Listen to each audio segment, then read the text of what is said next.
Hello दोस्तों, आज हम differential equation का एक्सरसाइज 6.2 चालू कर देंगे।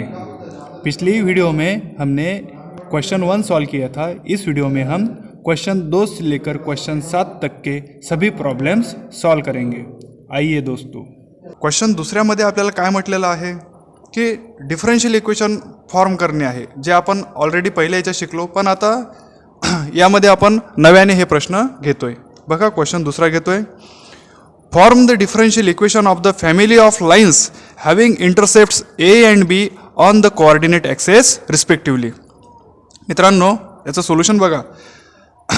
यामध्ये म्हटलेलं आहे form the differential equation of family of lines, म्हणजे आपल्याला बनवायचं डिफरन्शियल इक्वेशनच आहे, पण आता हे डिफरन्शियल इक्वेशन कोणत्या इक्वेशनसाठी बनवायचं, कोणत्या कर्वसाठी बनवायचं, तर इथं जे कर्व्स दिलेले आहे ती कर्व आहे family of lines having intercept A and be on the coordinate access respectively. म्हणजे इथे आपल्याला एक्स इंटरसेप्ट ए दिलेला आहे आणि वाय इंटरसेप्ट बी दिलेला आहे आणि लाइन्सच्या फॅमिलीचं इक्वेशन म्हटलेलं आहे। तर आपण आधी ते लाईनच्या फॅमिलीचं इक्वेशन बनवून घेऊया। मित्रांनो, आपल्याला माहिती आहे the equation of the line having intercepts A and be on coordinate access respectively is given bye, तर आपल्याकडे फॉर्म्युला आहे मित्रांनो, लाईनचं इक्वेशन ज्या कोऑर्डिनेट फॉर्ममधलं इक्वेशन एक्स कोऑर्डिनेट ए आणि वाय कोऑर्डिनेट बी जेव्हा असतो तेव्हा कोऑर्डिनेट फॉर्ममधलं लाईनचं इक्वेशन राहते मित्रांनो X upon A plus Y upon B is equals to 1। मी याला इक्वेशन नंबर 1 देऊन देतो। मित्रांनो, यामध्ये जे ए आणि बी हे आलेले आहेत हे आहेत आर्बिट्री कॉन्स्टंट। मग आता जर इथे ए आणि बीच्या आपण वेगवेगळ्या किमती घेतल्या, वेगवेगळ्या जर आपण व्हॅल्यू घेतल्या, तर आपल्याला वेगवेगळे इंटरसेप्ट मिळतील, म्हणजे आपण वेगवेगळे इक्वेशन्स लाईनचे काढू शकतो। म्हणजे for this different intercept A and B we get different equations of lines. म्हणजे हेन्स मग आता या वाक्यावरून मित्रांनो मी हे म्हणू शकतो का बा हे जी इक्वेशन आहे this is the equation of family of lines. म्हणजे जर आपण वेगवेगळ्या लाईन्स काढू शकतो तर आपण या इक्वेशन 1ला लाईन्सच्या फॅमिलीचं इक्वेशन असं म्हणू शकतो। मित्रांनो, आपल्याला फॅमिली ऑफ लाईन्सचं इक्वेशन भेटलेलं आहे, काय आहे ते X upon A plus Y upon B is equals to 1। चला डिफरन्शिएट करा मित्रांनो। यामध्ये 2 कॉन्स्टंट आलेले आहे, आर्बिट्री कॉन्स्टंट, एक आहे ए एक आहे बी। 2 कॉन्स्टंट म्हणजे आता दोनदा आपल्याला डेरिव्हेटिव्ह घ्यायचा आहे मित्रांनो। चला सुरू करूया। आधी पहिला derivative differentiating with respect to X. तर बघा इथे ए कॉन्स्टंट आहे डिनॉमिनेटरमध्ये, म्हणजे 1 अपॉन ए कॉन्स्टंट मी बाहेर काढला, मग शिल्लक राहिला आहे derivative of x with respect to X किती येतो मित्रांनो 1 प्लस इथे 1 अपॉन बी कॉन्स्टंट बाहेर काढला derivative of Y with respect to x is dy by dx is equals to right साईडला आहे कॉन्स्टंट 1 आणि कॉन्स्टंटचा डेरिव्हेटिव्ह राहतो 0। चला मित्रांनो बघा 1 upon B into dy by dx ही स्टेप जागेवरच ठेवतोय आणि 1 upon A into 1 means 1 upon A ही लेफ्ट साईडची टर्म मी राईट साईडला पाठवली तर झाली -1 अपॉन ए। म्हणजेच मित्रांनो therefore dy by dx is equals to भागाकारातला बी इकडे आणला तर गुणाकारात, म्हणजेच minus of B upon A. मित्रांनो, हे जे इक्वेशन भेटलेलं आहे या इक्वेशनला आपण 2 आर्बिट्री कॉन्स्टंट असल्यामुळे दुसऱ्यांदा डिफरन्शिएट करूया, म्हणजे again differentiating with respect to X. Therefore derivative of left hand side that is derivative of dy by dx and derivative of this right hand side। मित्रांनो, derivative of dy by dx is d2y by dx square and as this minus b upon a is a completely constant term therefore derivative of this term is 0। this हे जे equation आपल्याला भेटलं d2y upon dx square equals to 0 हे equation हे जे differential equation आहे हे family of लाईन्सचं differential equation आहे मित्रांनो। हेच आपलं रिक्वायर्ड आन्सर आहे। ठीक आहे, क्वेश्चन 3 सॉल्व करूया। क्वेश्चन 3 म्हणतोय find the differential equation for all parabolas having length of latus rectum 4a and its axis is parallel to X axis. मित्रांनो, प्रश्न बघा काय म्हणतो, आपल्याला इथे परत डिफरन्शियल इक्वेशन फॉर्म करायचं आहे, पण कोणासाठी for all parabolas having length of latus rectum 4a and axis is parallel to X axis. मित्रांनो बघा, आधी आपण समजून घेऊया, हा मी एक्स ॲक्सिस काढ आणि हा काढला वाय ॲक्सिस। मित्रांनो, आता या पॅराबोलाचा जो ॲक्सिस आहे तो एक्स ॲक्सिसला पॅरलल आहे म्हणते। एक्स ॲक्सिसला पॅरलल म्हटल्यावर मी सपोज इथे हा एक ॲक्सिस घेतला, हा ॲक्सिस म्हणजे आपला पॅराबोलाचा ॲक्सिस दिलेला आहे मित्रांनो। आता बघा या ॲक्सिसवर मी एक पॅराबोला काढला। मित्रांनो, यामध्ये आपल्याला व्हर्टेक्स आता एक्स ॲक्सिस तर बदलला, त्यामुळे व्हर्टेक्स वाय ॲक्सिसच असेल असं आपण म्हणू शकत नाही आहे. तर चला आपण व्हर्टेक्स नवीन घेऊया, तो म्हणजे घेऊया व्हर्टेक्स एच के. ठीक आहे. मग मित्रांनो हा बघा मी काढला पॅराबोला आहे. तर देखो पहा आता पुढे मित्रांनो काय होते.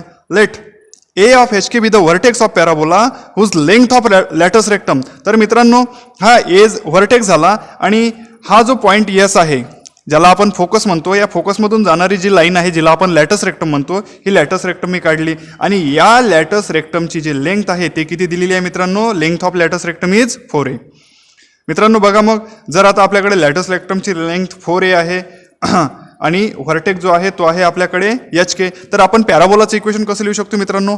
पॅराबोलाचं स्टँडर्ड पॅराबोलाचं जनरल इक्वेशन राहते मित्रांनो Y square is equals to 4ax. पण आता इथे जो व्हर्टेक्स आहे तो ओरिजिन नाही आहे. मग आता जनरल इक्वेशन काय होईल मित्रांनो पॅराबोलाचं, तर ते असं होईल Y minus K whole bracket square is equals to 4a into x minus H. आता इथे जे एच आणि के आलेले आहे हे आहे आर्बिट्री कॉन्स्टंट. मग मित्रांनो हे जे आपलं पॅराबोलाचं इक्वेशन आहे जनरल इक्वेशन, याला मी घेतलं इक्वेशन नंबर 1. आता मित्रांनो याच्यात परत 2 कॉन्स्टंट आलेले आहे एच के, आणि जे इक्वेशन आहे ते इक्वेशन 1 मध्ये मी मित्रांनो लिहिलेलं आहे. चला आपण याला डिफरन्शिएट करूया. Differentiating equation 1 with respect to X. तर बघा काय होते मित्रांनो, इथे जर मी डेरिव्हेटिव्ह घेतला तर डेरिव्हेटिव्ह ऑफ या टर्मचा, ही जी टर्म आहे मित्रांनो ही कंपोजिट फंक्शन आहे. डेरिव्हेटिव्ह ऑफ हे काय झालेलं आहे इथं, ही टर्म दिसत आहे F of x raise to the power N सारखी. तर मित्रांनो तो फॉर्म्युला मी इथं लावतो. Derivative of x raise to N राहतो N into X raise to the power N minus 1, म्हणजे त्या फॉर्म्युल्यानुसार मी याला लिहू शकतो 2 into Y minus K raise to the power 2 minus 1 means 1. पॉवरला 1 नाही लिहिलं तरीही चालते. इंटू गुणाकारात, आता वाय मायनस के हे कंपोजिट फंक्शन आहे म्हणून गुणाकारामध्ये आपल्याला डेरिव्हेटिव्ह घेताना गुणाकारामध्ये त्याचा आपल्याला परत डेरिव्हेटिव्ह घ्यायला लागतो. That is derivative of Y minus K. Right साईडला मित्रांनो 4a constant as it is, derivative of x minus H. Solve करूया. 2 into Y minus K as it is into, हे जर सॉल्व केलं मित्रांनो derivative of Y with respect to x is dy by dx minus, and derivative of constant जर घेतला तर मित्रांनो 0 minus 0, मग dy by dx minus 0 is dy by dx. हे सॉल्व करू. 4a into derivative of x with respect to x is 1 minus derivative of H is constant, derivative of constant is 0. म्हणजे मित्रांनो काय झालं, हे बोथ साईडला 2ने भाग सुद्धा देऊन देऊया. 2ने डिवाइड केल्यानंतर काय होईल बघा, Y minus K into dy by dx is equals to 2ने डिवाइड केल्यावर 4चा झाला 2a, 1 मायनस 0 इज 1, आणि 1 जर 2a ला मल्टिप्लाय केलं तर आन्सर 2a. हे झालं मित्रांनो सेकंड इक्वेशन. बघा मित्रांनो 2 कॉन्स्टंट असल्यामुळे आपण याला परत डिफरन्शिएट करूया. Again differentiating this equation with respect to X. तर बघा काय होईल, इथे आहे 2 फंक्शनचा प्रॉडक्ट. जर 2 फंक्शनचा प्रॉडक्ट असेल आणि त्याचा डेरिव्हेटिव्ह असेल तर आपल्याकडे मित्रांनो प्रॉडक्ट रूल फॉर डेरिव्हेटिव्ह आहे, आणि तो फॉर्म्युला मी इथे अप्लाय करतो. तर बघा first function that is Y minus K into derivative of second that is derivative of dy by dx that is d2y by dx square plus second function that is dy by dx into derivative of first function. Derivative of first function मित्रांनो मी solve केलेलं आहे इथं. Derivative of Y with respect to x is dy by dx minus derivative of constant K is 0. Okay. Right साईडला बघा derivative of 2a, 2 आणि a constant आहे मित्रांनो, तर डेरिव्हेटिव्ह ऑफ 2a इज 0. मग बघा काय होते पुढच्या स्टेपमध्ये, Y minus K into d2y by dx square as it is plus dy by dx minus 0 is dy by dx, and dy by dx into this dy by dx it is dy by dx whole bracket square right hand side is equals to 0. मित्रांनो आता जर आपण बघितलं या इक्वेशनमध्ये बऱ्याचशा term solve झालेला आहे, पण आपला आर्बिट्री कॉन्स्टंट इथे के परत आलेला आहे. तर आपल्याला ही टर्म इथून काढावी लागेल. तर ही टर्म काढण्यासाठी आपण जर इक्वेशन 2 बघितलं तर इक्वेशन 2 मधून आपण या वाय मायनस के बद्दल नवीन व्हॅल्यू सबस्टिट्यूट करू शकतो.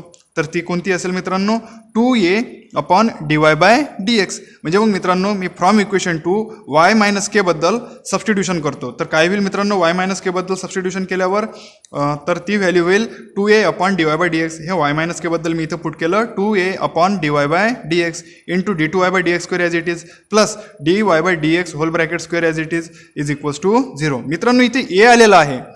हा जरी कॉन्स्टंट असला तरी ही लेंथ आहे लॅटस रेक्टमची जी फिक्स आहे आपल्याला दिलेल्या पॅराबोलासाठी, त्याच्यामुळे मी याला आर्बिट्री कॉन्स्टंट नाही म्हणू शकत. ओके.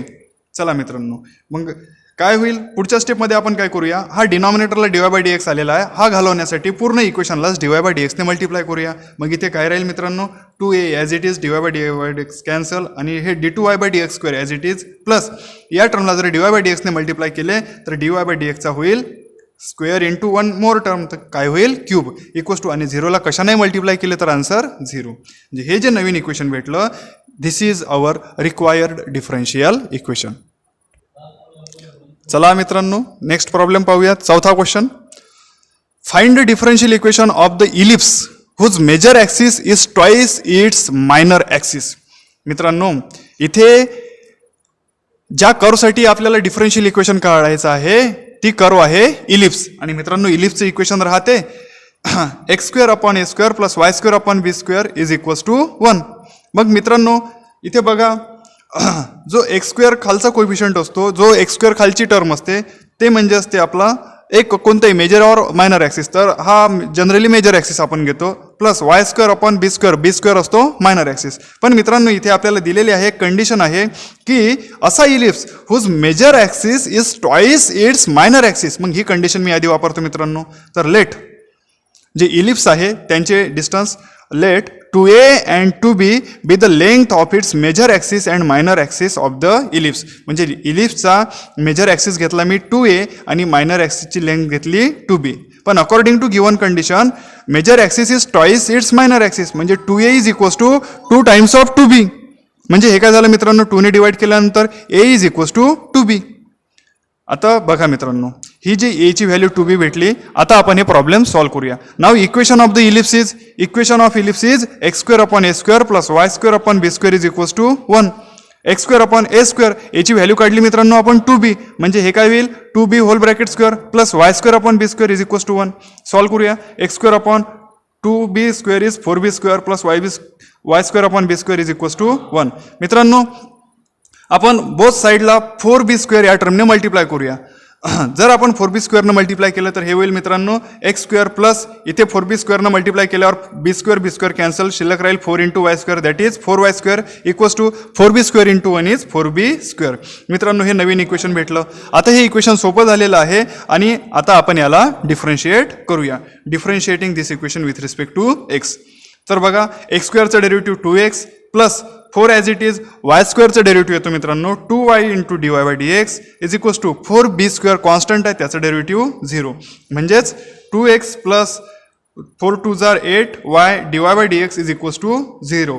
मित्रांनो दोन्ही टर्मला 2 ने भाग जातो, मग डिवायडिंग बोथ साइड्स बाय 2, म्हणजे हे काय होईल x plus 4y × dy/dx equals to 0. This is our required differential equation. चला मित्रांनो नेक्स्ट 5th क्वेश्चन आपण पाहूया. Form the differential equation of the family of lines parallel to the line 2x + 3y + 4 equals to 0. म्हणजे आता आपल्याला 2x + 3y + 4 equals to 0 या लाईन्सला ज्या lines parallel असतील अशा पॅरलल लाईन्सच्या फॅमिलीचे इक्वेशन घेऊन आपल्याला डिफरन्शियल इक्वेशन फॉर्म करायचं आहे.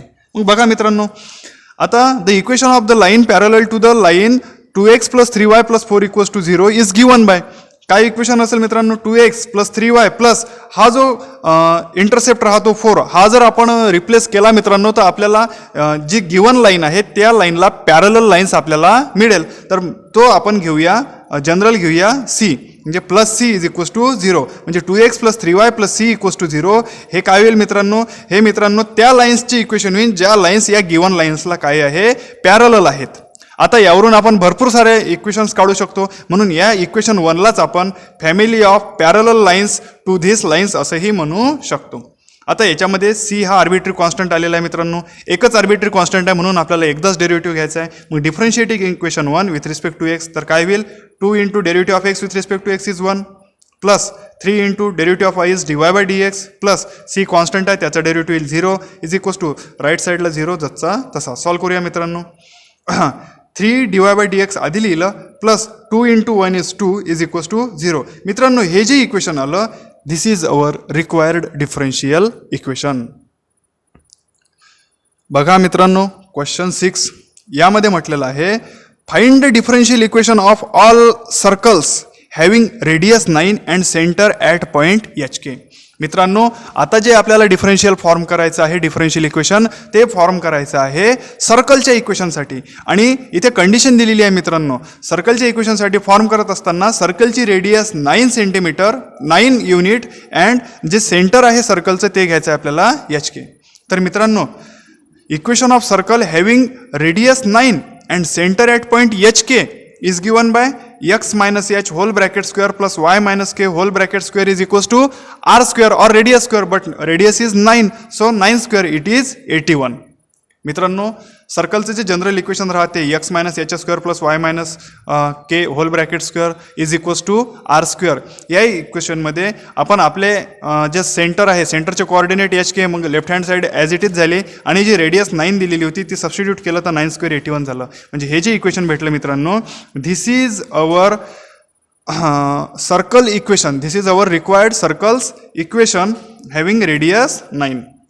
चला मित्रांनो, या इक्वेशनमध्ये एच आणि के हे आर्बिट्री कॉन्स्टंट आलेले आहे.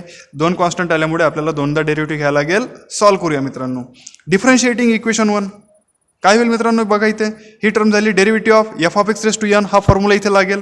त्यानुसार काय होईल, 2 times X minus H whole bracket raise to the power 2-1, म्हणजेच 2-1 पॉवरला 1 नाही लिहिले तरी चालेल, इंटू हे कंपोजिट फंक्शन आहे मित्रांनो, म्हणून गुणाकारामध्ये in multiplication derivative of x minus h plus हे परत कंपोजिट फंक्शन आलेलं आहे.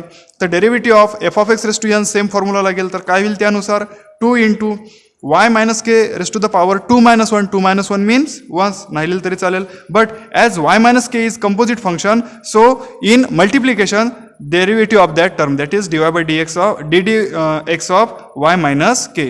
राईट हँड साईडला 81 आहे, 81 हा कॉन्स्टंट आहे, therefore derivative of constant is 0. चला सॉल्व्ह करूया मित्रांनो. या दोन्ही टर्ममध्ये 2 आलेला आहे, तर डिवायडिंग बोथ साईड बाय 2, म्हणजे हे राहील मित्रांनो 2 कॅन्सल होऊन जाईल. एक्स मायनस एच इंटू हे सॉल्व्ह करूया. Derivative of x with respect to x is 1 minus derivative of H is constant that is derivative of constant is 0 plus 2ने divide केल्यानंतर हा सुद्धा 2 कॅन्सल होऊन जाईल. शिल्लक राहील y minus K into derivative of Y with respect to x is dy by dx minus k is constant, therefore derivative of constant is 0, that is dy by dx minus 0 equals to 0. चला बघा मित्रांनो, 1 minus 0 is 1 and 1 into x minus h is x minus h plus dy by dx minus 0 is dy by dx and dy by dx into this term will be y minus k into dy by dx equals to 0. हे जे equation 2 भेटलं मित्रांनो, हे झालं पहिलं derivative घेतल्यानंतरचं equation. पण अजूनही यातील आर्बिट्री कॉन्स्टंट गेलेलं नाही आणि 2 आर्बिट्री कॉन्स्टंट असल्यामुळं तसंही आपल्याला याला परत डिफरन्शिएट करणे आहे. चला तर मित्रांनो, अगेन डिफरन्शिएटिंग दिस इक्वेशन मित्रांनो, तर काय होईल बघा, derivative of x minus h plus इथे काय झालं मित्रांनो, डेरिव्हेटिव्ह घेत असताना इथे या 2 टर्मचा प्रॉडक्ट आलेला आहे. पहिली टर्म आहे वाय मायनस के इंटू दुसरी टर्म आहे dy बाय dx आणि त्याचा आपण डेरिव्हेटिव्ह घेत आहे. तर हा डेरिव्हेटिव्ह घेताना आपल्याला डेरिव्हेटिव्ह फॉर प्रॉडक्ट टूल वापरावं लागेल आणि त्यानुसार आपण कसं लिहिणार मित्रांनो, इथे होईल बघा मित्रांनो, इथे मायनस बरोबर आहे पण ही पूर्ण टर्म मायनसमध्ये होती, तर या पूर्ण टर्मला मी ब्रॅकेट घेतला आणि या टर्मचा जर मी स्क्वेअर घेतला तर मायनस टर्मचा स्क्वेअर काहून जातो मित्रांनो प्लस, मग राहतो काय dy by dx whole bracket square plus 1. ही भागाकारातली जर इकडे घेतली तर आपण तर गुणाकारात येईल. हे इथे लिहिले dy by dx whole bracket square plus 1 whole bracket square is equals to राईटला जी टर्म शिल्लक आहे ती जसच्या तशी लिहिली मित्रांनो.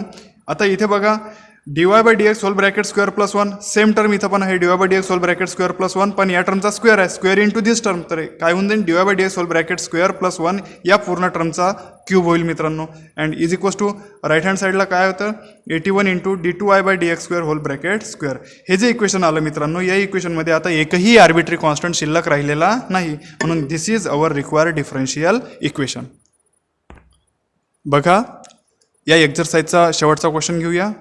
Form the differential equation of all parabolas whose axis is x axis. मित्रांनो इथे काय म्हटलेलं आहे, हा एक्स ॲक्सिस वाय ॲक्सिस. आता अशा पॅराबोलाजचं इक्वेशन आपल्याला काढायचं आहे, डिफरन्शियल इक्वेशन आपल्याला काढायचं आहे का ज्याचा ॲक्सिस हा आपला एक्स ॲक्सिस आहे. तर ते पॅराबोला या टाईपमध्ये येईल मित्रांनो, त्याचा व्हर्टेक्स आपला एक्स ॲक्सिसवर असेल.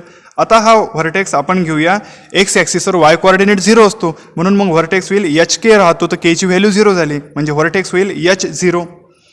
ही जे लॅटस हा जो यस आहे यस पॉईंट एक्स ॲक्सिसवरचा तो आपला फोकस असेल आणि ती आपली लॅटस रेक्टमचं डिस्टन्स मित्रांनो 4a.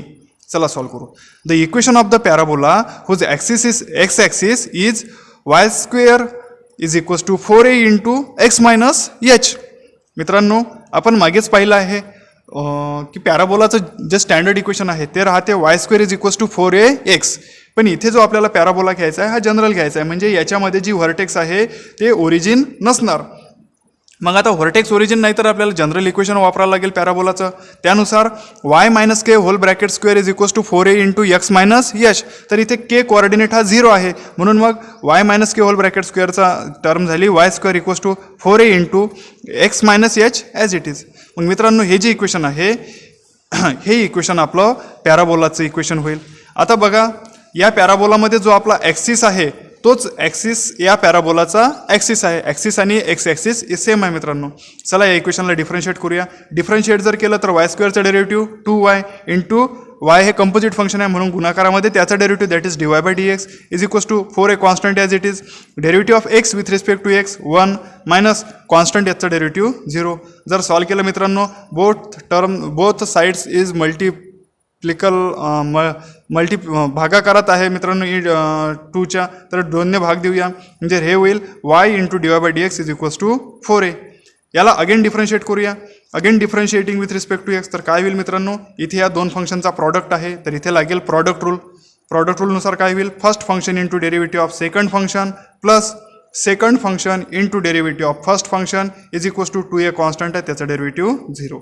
y into derivative of dy by dx is d2y by dx square plus dy by dx into dy by dx is dy by dx whole bracket square equals to 0. म्हणजे हे जे equation भेटलं मित्रांनो यामध्ये आता कोणताही arbitrary constant राहिलेला नाही आहे. So this is our required differential equation. मित्रांनो अशा प्रकारे एक्झरसाइज 6.2 संपलेली आहे.